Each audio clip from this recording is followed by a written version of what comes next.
திமுக எதிர்க்கட்சியா செயல்படுவதில் ஒரு சுணக்கம் இருக்குது, சரியா செயல்படலைன்னு ஒரு விமர்சனம். ஏன்னா குத்துச்சண்டை அங்கே சட்டமன்றம் ஒரு சுணக்கம் இருக்கு என்ற வார்த்தைகள்லாம் போதிய விவரம் தெரியாதவர்கள் வெளியில இருந்து எழுதலாம், பேசலாம். சண்டை போட்டு எதிரி மாதிரியே நடந்து கொண்டால்தான் அவங்க ரொம்ப ஆக்ரோஷமா செயல்படுறாங்க, சிறப்பாக பெர்ஃபார்மன்ஸ் பண்றாங்க அப்படிலாம் சொல்லக்கூடாது. திமுக பாஜக கூட்டணி பாஜக சரண்டர் ஆயிருச்சு அப்படின்னு சொல்றாங்க. அப்படி இருக்கா? திமுக வாஜ்பாய் அவருடைய காலகட்டத்தில் பாஜகவோடு உறவு வைத்ததால் மிகப்பெரிய சேதத்தை சந்தித்தது. அந்த உறவு தேவையில்லை என்ற ஒரு முடிவுக்கு வந்த பிறகு அதில் இன்னைக்கு வரையும் உறுதியாக நிற்கிறாங்க. கோ பேக் மோடிங்கிற பரப்புரையை பெரிய அளவில் ட்ரெண்ட் பண்ணது இந்தியா முழுக்க அவங்க தான். அவர்களிடமிருந்து மக்களை பிரிப்பதற்காக சிறு செய்யக்கூடிய தந்திர பரப்புரைகள் இதுவும் ஒன்றாகத்தான் நான் கருதுகிறேன். தளபதி மு.க. ஸ்டாலின் அவர்கள் தலைவராக வந்ததற்கு பிறகு இன்னும் கூர்மையாக பாசிச எதிர்ப்பை தன் தொண்டர்கள் சுருக்கி இருக்கிறார். திரும்ப திரும்ப அவங்க மேல அப்படி ஒரு படிக்க போறதுன்னா நியாயம். தாவேகாவுடன் இருக்கக்கூடிய கூட்டணி கட்சிகள், உங்களோட அந்த கட்சிகளும் பயணித்த கட்சிகள், இன்னைக்கு அவங்களுடைய செயல்பாடுகள் ஒரு பெரிய விமர்சனத்துக்குள்ளாகுது. கடந்த காலங்களில் நேசத்தோடு உறவாடிய திமுக கூட்டணியிலிருந்து திடீரென்று வெளியேறக்கூடிய நிலையில சிபிஎம் எடுத்தது போன்ற வெளியிலிருந்து ஆதரவு என்ற ஒரு முடிவை எடுத்திருந்திருக்கலாம் என்றதான் என்னுடைய கருத்து. இப்போ இந்த 3 மாசத்துல ரொம்ப ஐக்கியம் ஆயிட்டாங்க. 3 மாதத்துல இவ்வளவு சிக்கல்கள் இருக்கு, நடைமுறை சிக்கல்கள். போக இது எப்படி கையாள போறாங்கன்னு தெரியல.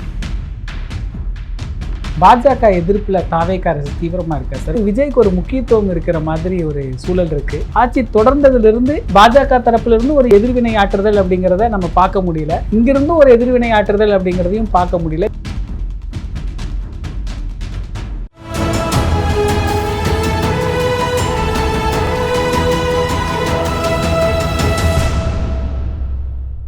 தமிழரம் நேயர்களுக்கு வணக்கம். இன்று நம்முடைய சிறப்பு நேர்காணலில் மனிதநேய ஜனநாயக கட்சி தலைவர், சிதம்பரம் தொகுதி சட்டமன்ற உறுப்பினர் திரு தமிமுன் அன்சாரி அவர்கள் இணைந்துள்ளார். சார் வணக்கம் சார்.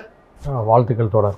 திமுக எதிர்க்கட்சியா செயல்படுவதில் ஒரு சுணக்கம் இருக்குது, சரியா செயல்படலைன்னு ஒரு விமர்சனம் நீங்க பார்த்தீங்களா சார்? எப்படி நினைக்கிறீங்க? அது நியாயம் இல்லைங்க. என்னன்னா திமுக அண்ணா திமுக 2 பேருமே நிதானமாக தான் அணுகிறாங்க. என்னன்னா அவங்க 103 நாட்கள் ஆயிற்று. எடுக்குமே அவங்கள்ட்ட சரமாரியாக சண்டைக்கு போகிறது, அவங்கள வம்புக்கு இழுக்கிறது அல்லது அவங்கள சங்கடப்படுத்துறது தான் செயல்படலாம். பொதுமக்கள் கோவப்பட்டுருவாங்க, அதிருப்தி அடைஞ்சிடுவாங்க. அவங்களே என்ன சொல்கிறாங்க, ஏற்கனவே சொன்னதான் ஒரு 6 மாத காலம் தேனிலவு காலம் அரசியலில் புதிதாக வந்திருக்கிறாங்க போன்ட்டு தான் சொல்கிறாங்க. அதனால் முதல் கூட்டத்தொடரிலே அவங்கள இவங்க சரமாரியாக என்ன குத்துச்சண்டை அங்கே சட்டமன்றம் குத்துச்சண்டை கிளம்பா, அதனால் அப்படியெல்லாம் எதிர்க்கட்சியில் ஒழுங்காக செயல்படலை, ஒரு சுணக்கம் இருக்குது என்ற வார்த்தைகள்லாம் போதிய விவரம் தெரியாதவர்கள் வெளியில் இருந்து எழுதலாம், பேசலாம். நடைமுறையில் உள்ள யதார்த்தங்களை புரிந்து கொள்ள வேண்டும். பொறுப்புள்ள எதிர்க்கட்சியாக அவங்க இருக்கிறாங்க, இதை நல்லா நீ புரிஞ்சுக்கிறணும். சண்டை போட்டு எதிரி மாதிரியே நடந்து கொண்டால்தான் அவங்க ரொம்ப ஆக்ரோஷமாக செயல்படுறாங்க, சிறப்பாக பெர்ஃபார்மன்ஸ் பண்ணுறாங்க அப்படிலாம் சொல்லக்கூடாதுல்ல.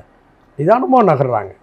6 மாத காலத்தை எப்படி அணுகணும், அடுத்த 6 மாத காலத்தை எப்படி அணுகணும், ஒரு வருடத்துக்கு எப்படி பிறகு எப்படி அணுகணுங்கிறதெல்லாம் காலகட்டத்தின் அடிப்படையில் செயல்படுறது தான் புத்திசாலித்தனம். ஒரு திறன் வாய்ந்த கட்சிகள் திமுக அண்ணா திமுக. புரியுதா? 59 ஆண்டு காலம் தமிழ்நாட்டை ஆண்ட திராவிட கட்சிகள். அவர்கள் நிதானமாக பொறுப்புணர்வோடு தான் செயல்படுறாங்க. என்ன சொல்கிறேன்னா, ஒன்றும் ஒரே அடியாக திட்டுறாங்கள, ஒரே அடியாக ஆதரிக்கிறாங்க. என்னத்தை சொல்ல வராங்கன்னே தெரியல சமூக வலைதளங்களில் பல நேரத்தில். திமுக பாஜக காங்கிரஸ் தொடர்ந்து சொல்லிக்கிட்டே இருக்கிறாங்க. அப்படி இருக்கா திமுக பாஜக கூட்டணி? அந்த மாதிரியான ஒரு பேசுபொருள் தொடர்ந்து சமீப காலத்தில் நிகழ்ந்துக்கிட்டே இருக்குது. குறிப்பாக இந்த தொகுதி மறுவரை திமுக நோ டீலிமிட்டேஷன் அதுதான் உங்களுடைய பிரச்சாரமாக இருந்தது. அந்த மசோதாவையே முன்னாள் முதல்வர் திரு மு.க. ஸ்டாலின் அவர்கள் எரித்தார். ஆனால் இப்போ அதில் சாதகமான அம்சங்கள் வந்தால் ஃபேர் டீலிமிட்டேஷனை நாங்கள் ஆதரிப்போம். காங்கிரஸ் ஆகட்டும், பிற கட்சிகள் ஆகட்டும், திமுக பாஜக சரண்டர் ஆயிருச்சு அப்படின்னு சொல்கிறாங்க. நீங்கள் எப்படி பார்க்குறீங்க? அதாவது திமுக வாஜ்பாய் அவருடைய காலகட்டத்தில் பாஜகவோடு உறவு வைத்ததால் மிகப்பெரிய சேதத்தை சந்தித்தது. அந்த நேரத்தில் நடைபெற்ற தேர்தல்கள் எல்லாம் சிறுபான்மையினர் மட்டுமல்ல, மற்ற மக்களும் திமுகவுக்கு எதிராகத்தான் வாக்களித்தாங்க. அன்றைய அதிமுகவுக்கு, அன்றைய தமிழ் மாநில காங்கிரஸுக்கு. இதுதான் யதார்த்தமான நிலை. மதச்சார்பற்ற ஜனநாயக சக்திகள் திமுக கூட்டிலிருந்து வெளியேறினாங்க. உதாரணத்துக்கு திராவிட கழகத்துடைய தலைவர் ஆசிரியர் ஐயா வீரமணி, அன்றைய முஸ்லீம் லீக்குடைய தலைவராக இருந்த ஐயா அப்துல் சமது, அதே போன்று பேராசிரியர் காதர் மீது எல்லாம் அந்த நேரத்தில் லத்தீப் சாஹிப், இவங்க எல்லாருமே வெளியேறக்கூடிய ஒரு சூழல் வந்துச்சு. கம்யூனிஸ்ட்லாம் வெளியேறக்கூடிய சூழல்லாம் வந்தது. அதுக்கு பிறகு அவங்க கொள்கை ரீதியாகவும் இதர வகையில் பெரிய பாதிப்பை சந்தித்தாங்க. அதன் பிறகு அந்த உறவு தேவையில்லை என்ற ஒரு முடிவுக்கு வந்த பிறகு அதில் இன்றைக்கு வரையும் உறுதியாக நிற்கிறாங்க. கோ பேக் மோடிங்கிற பரப்புரையை பெரிய அளவில் ட்ரெண்ட் பண்ணது இந்தியா முழுக்க அவங்க தான். இன்றைக்கி அவங்க ஆட்சி அதிகாரத்தை இழந்திருக்கக்கூடிய ஒரு நேரத்தில் தமிழ்நாட்டில் அவர்களிடமிருந்து மக்களை பிரிப்பதற்காக சிறு செய்யக்கூடிய தந்திர பரப்புரைகள் இதுவும் ஒன்றாகத்தான் நான் கருதுகிறேன். ஏன்னா திமுக சிலபஸ் ரீதியாக தொண்டர்களை உருவாக்குது. ஃபாசிச எதிர்ப்பு, சமூக நீதி, திராவிட இயக்க நலன் அடிப்படையில் அவங்க தொண்டர்களை உருவாக்குறாங்க. அப்படி உருவாக்கக்கூடிய ஒரு கட்சி போய் பாஜகவோட போய் சரணடைன்னு சொல்கிறத என்னால் ஏற்றுக்கிற முடியலை, நம்பவும் முடியலை. இன்னொன்று, திமுக அவ்வாறு செய்யாது என்பதை நான் வந்து உறுதியாக நான் நம்புகிறேன். ஏன்னா அவங்களுடைய கடந்த 5-10 ஆண்டு காலம், குறிப்பாக தளபதி மு.க. ஸ்டாலின் அவர்கள் தலைவராக வந்ததற்கு பிறகு இன்னும் கூர்மையாக ஃபாசிச எதிர்ப்பை வந்து தன் தொண்டர்கள்ட்ட வந்து செதுக்கி இருக்கிறார். அப்படிப்பட்ட ஒரு தலைமை அந்த பிழையை செய்யணும்னு நான் நம்பலை. ஒன்று. அடுத்ததாக வந்து இந்த தொகுதி மறுசீரமைப்பு விஷயத்தில் திமுக வந்து பாஜகவோடு மறைமுக தொடர்பில் இருக்குது அப்படின்லாம் சொல்கிறாங்க. அப்படி சொல்லியிருந்தால் ஆளுங்கட்சியான தமிழக வெற்றி கழகம் சட்டசபையில் கொண்டு வந்த தீர்மானத்தை முழுமையாக வந்து ஆதரிச்சது திமுக தானே, அதிமுக ஆதரிக்கலையே. யோசிச்சு பாருங்கள், பாமக ஆதரிக்கலையே, ஆனால் திமுக ஆதரிச்சிச்சா இல்லையா?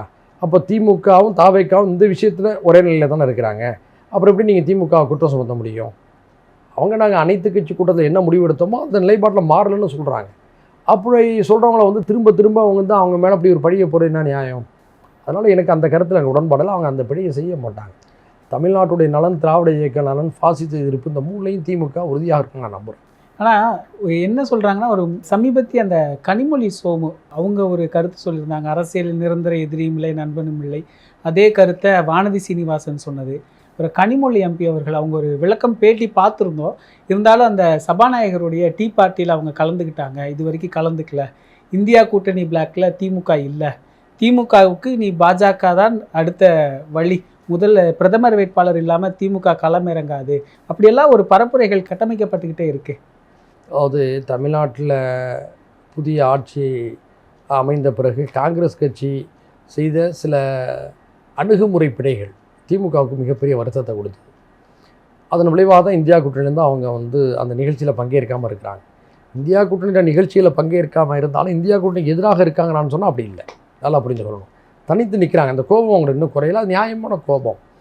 அதே சமயத்தில் வந்து இப்போ திமுகவில் வந்து கனிமொழி சோமு எம்பி அவர்கள் அவ்வாறு பேசுனது, அப்புறம் இன்னொரு யாரோ ஒரு நிர்வாகி வந்து நான் மத்திய அமைச்சரில் பங்கேற்போன்னு சொல்லி பேசுனது, இதை வைத்துலாம் அப்படிப்பட்ட கட்டமைப்புகள் கருத்தில் உருவாகுது. இதை வந்து திமுகவுடைய தலைமை வந்து தெளிவுபடுத்துறது நல்லது.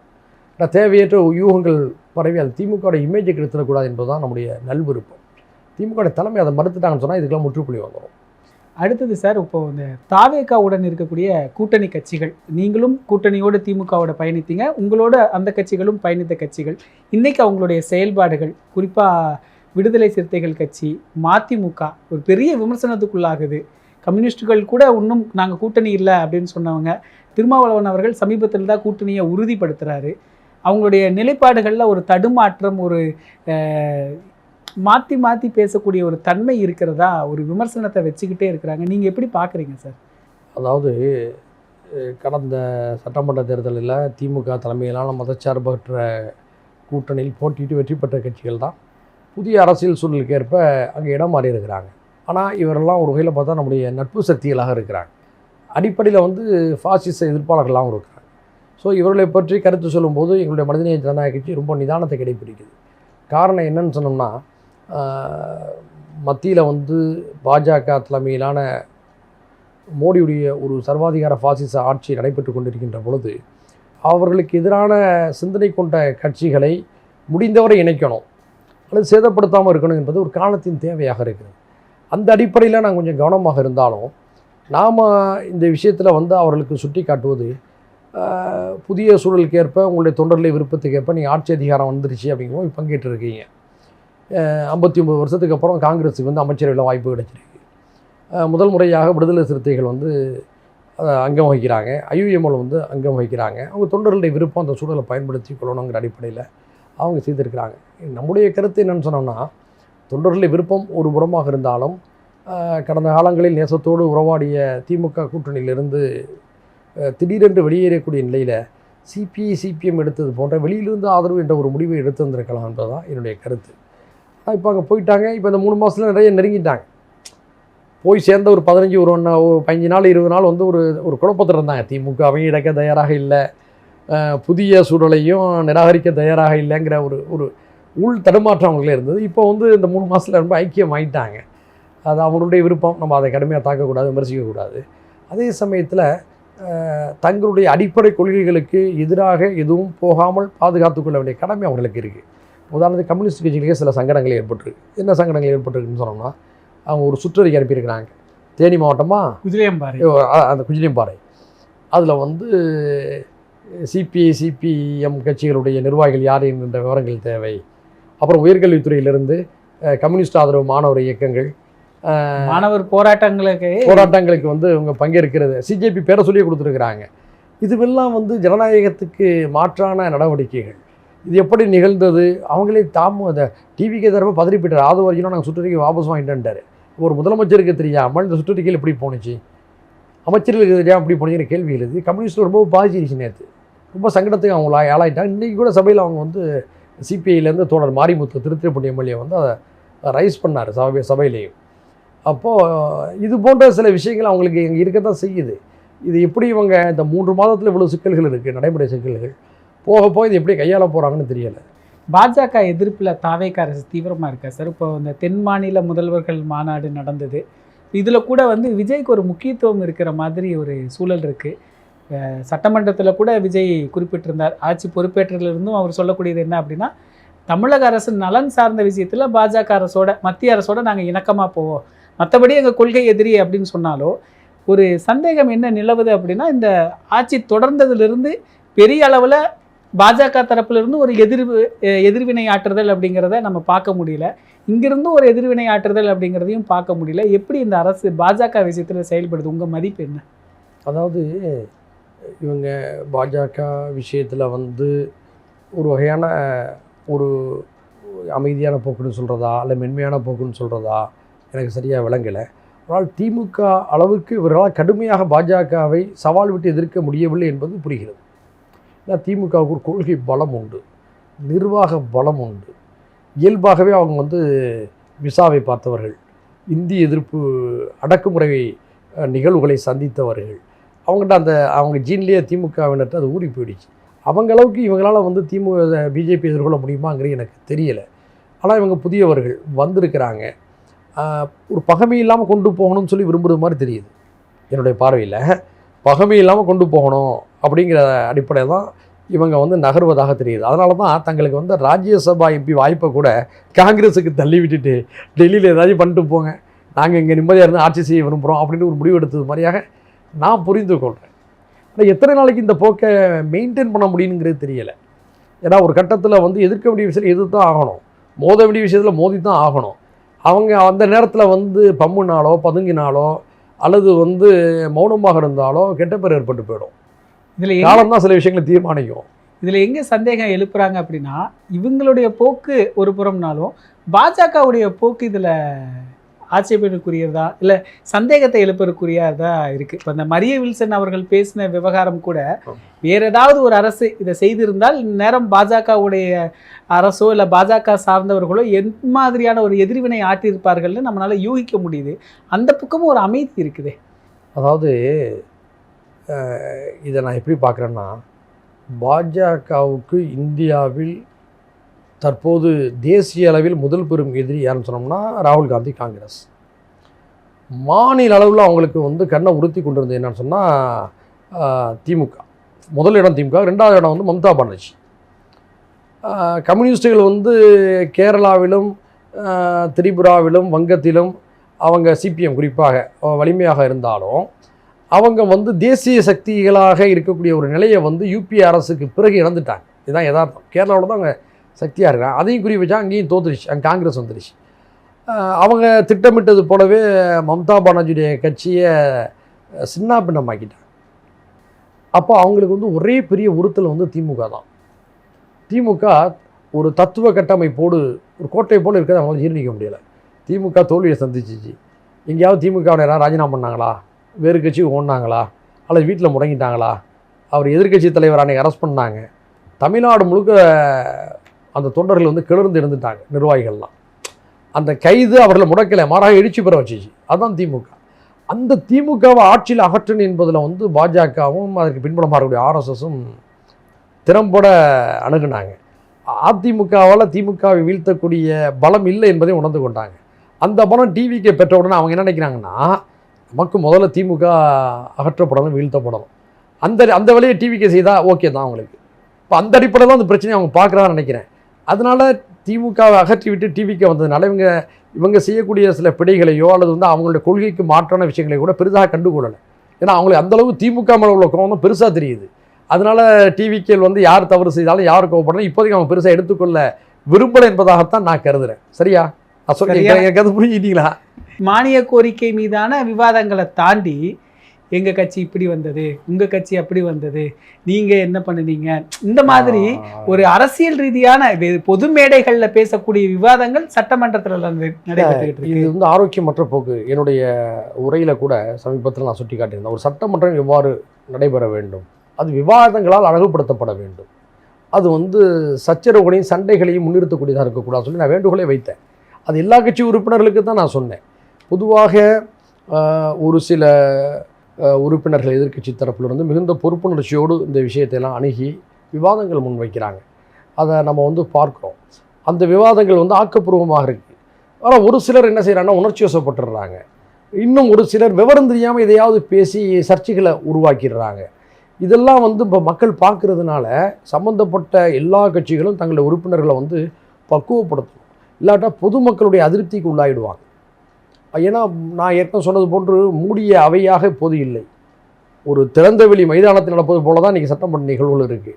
முதல்லலாம் வந்து யாராவது ஒரு உறுப்பினர் ஏதாவது தவறாக பேசிட்டாங்கன்னா அவை குறிப்பிலிருந்து அவன் நீக்கப்படும். நீக்கப்பட்ட பிறகு தான் அது செய்தியாகவே வெளியிடப்படும். தணிக்கை செய்யப்பட்ட செய்தியெலாம் வெளியில் வரும். இன்றைக்கி அவை குறிப்பிலிருந்து நீக்கப்படுவதாக சபாநாயகர் சொன்னாலும் நேரலையில் தொலைக்காட்சியில் போயிடுது, காணொலிகளில்.